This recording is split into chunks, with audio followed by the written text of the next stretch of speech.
Bapak Ibu yang dirahmati Allah Subhanahu wa taala,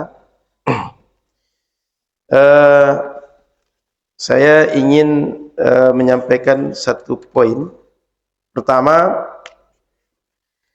saya hari ini mendapat ada dua sentilan. Sentilan pertama, Habib Umar foto dengan Deddy Corbuzier. Lalu ada orang yang julid, ada orang yang nyinyir. Kawannya orang kafir katanya. Atau berkumpulnya dengan orang Syiah, orang kafir katanya. Perlu kita pahami, dalam agama kita bersosial tak ada larangan kita bersama, berkumpul, bekerja, berbisnis dengan orang non-muslim. Nggak ada larangan. Jadi Corbuzier tahu ya? Itu kan bermasuk Islam ya. Kemudian ada lagi mungkin orang-orang yang kita lihat berfoto dengan non-muslim kayak Ustaz Somad dengan kemarin si Daniel Mananta. Dalam Islam tidak ada batasan kita bermuamalah bersosial, orang beragama tetap beragama. Itu perlu dipahami dengan baik.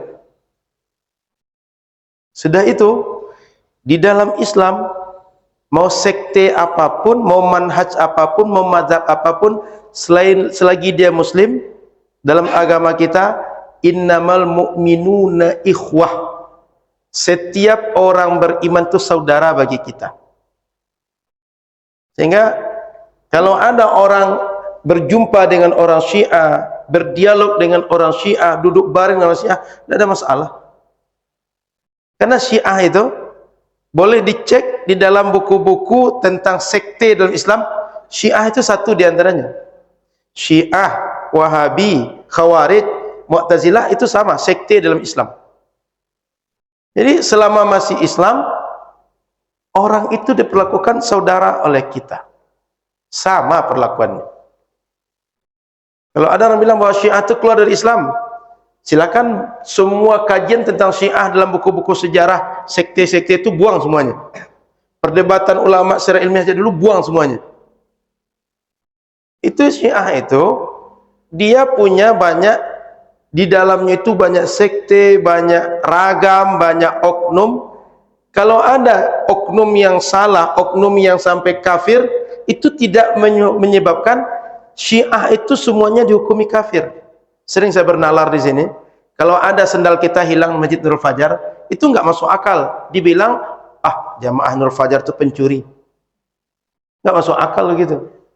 Yang mencuri aja yang salah. Makanya dalam Islam menghukumi setiap hukum itu mesti detail. Apa, siapa, bagaimana, itu mesti jelas. Sehingga jangan sampai hukumnya, mestinya setiap sesuatu itu definitif, kemudian dia spesifik, dia generalisir untuk seluruhan. Itu nggak adil seperti itu, Pak. Dan kita selama ini mengikuti Ahlus Sunnah wal Jamaah, di antara kelebihan Ahlus Sunnah itu satu, dalilnya nakli dan akli. Sehingga bisa dinalar, Pak, dan bisa semua orang berdiskusi dan berdebat secara ilmiah. Yang kedua, dalam berkeyakinan, dalam beramaliyah, dalam melaksanakan syariat, moderat, Pak, pertengahan. Kemudian menghargai, objektif dengan siapapun sekitar kita, sehingga bisa diuji secara ilmiah. Maka Imam Abu Hasan Al-Asy'ari, begitu dia akan meninggal, dia bilang kepada murid-muridnya, ishadu alayya anni la ukaffiru ahadan min ahli al-qiblah. Murid-muridku, kalian bersaksi atasku bahwa aku tidak mengkafirkan siapapun orang yang masih sholatnya menghadap ke kiblat.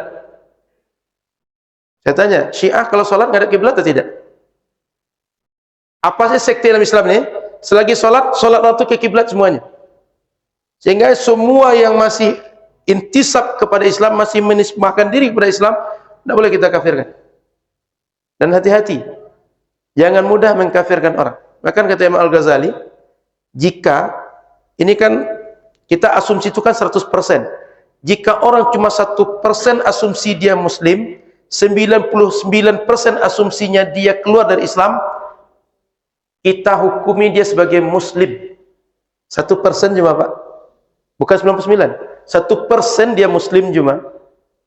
Jika kita buat persentase, orang itu cuma 1% kemungkinan Islam, hukumi dia dengan Islam. Dan perlu diingat, di akhirat nanti kita tidak akan dihisab oleh Allah. Kalau ada orang kafir, kita tidak menuduh dia kafir. Kalau ada orang musyrik, kita tak menuduh dia musyrik. Kalau ada orang bid'ah, kita tak menghukumi dia bid'ah. Tapi kita akan dihisab oleh Allah jika orang tidak kafir, tapi kita hukumi dia kafir. Jika orang tidak musyrik, kita hukumi dia musyrik. Jika orang tidak berbuat bid'ah, kita hukumi dia sebagai orang buat bid'ah. Dia sebagai ahli bid'ah. Maka jangan serampangan, jangan sembarangan. Lebih baik banyak diam, bicara pada hal yang patut, yang tahu, yang ada ilmu, yang tidak bagus diam. Daripada susah di akhirat nanti. Apalagi semua orang Islam ini dikafirkan. Setiap dia nanti menuntut, silakan hadapi di akhirat nanti. Jangan dianggap bahwa yang dihisab di akhirat orang berbeda dengan kita. Kita semua hamba Allah dihisab di akhirat nanti. Saya kadang-kadang kalau media sosial itu nengok ada orang jumawa sekali. Siap-siap nanti dihisab oleh pertanggungjawaban di hadapan Allah. Dia kayak orangnya yang dihisab, dia enggak dihisab. Semua kita sama dihisab oleh Allah. Semua kita. Mau benar mau salah perbuatan kita dihisab semuanya oleh Allah Subhanahu wa taala. Maka saya ulang. Di antara kelebihan ahlu sunnah moderat. Tidak mudah menghukumi orang keluar dari Islam, menghukum orang fasik, menghukum orang syirik, menghukum orang bid'ah. Itu bukan kerjaan kita, itu kerjaan orang ahli ilmu. Enggak tahu diam. Salah menghukumi, siap-siap dihisab oleh Allah di akhirat nanti. Kalau ada orang kafir, tidak kita sebut dia kafir, tak hukum dia kafir, Allah tak akan tanya, kamu kenapa nak bilang sebelah itu kafir dulu? Allah enggak tanya begitu. Tapi ingat, kalau ada orang tidak kafir, kita hukumi dia kafir. Kalau ada orang tidak musyrik, kita hukumi dia musyrik. Kalau ada orang tidak bid'ah, kita hukumi dia bid'ah. Siap-siap dihisab oleh Allah di akhirat nanti. Dan siap-siap orang itu akan minta pengadilan di hadapan Allah. Ya Allah, saya dihukumi bid'ah orang ini. Saya minta adil sekarang. Saya dihukumi kafir, saya minta diadili sekarang ya Allah. Siap-siap. Makanya agama kita tak mengajarkan kita mudah menghukumi orang dengan berbagai hukuman yang vonisnya sangat fatal secara agama, dunia dan di akhirat. Hati-hati Pak. Makasih. Mudah manfaat. Subhanakallahumma bihamdika, asyhadu an la ilaha illa anta, astaghfiruka wa atubu ilaika. Assalamualaikum warahmatullahi wabarakatuh.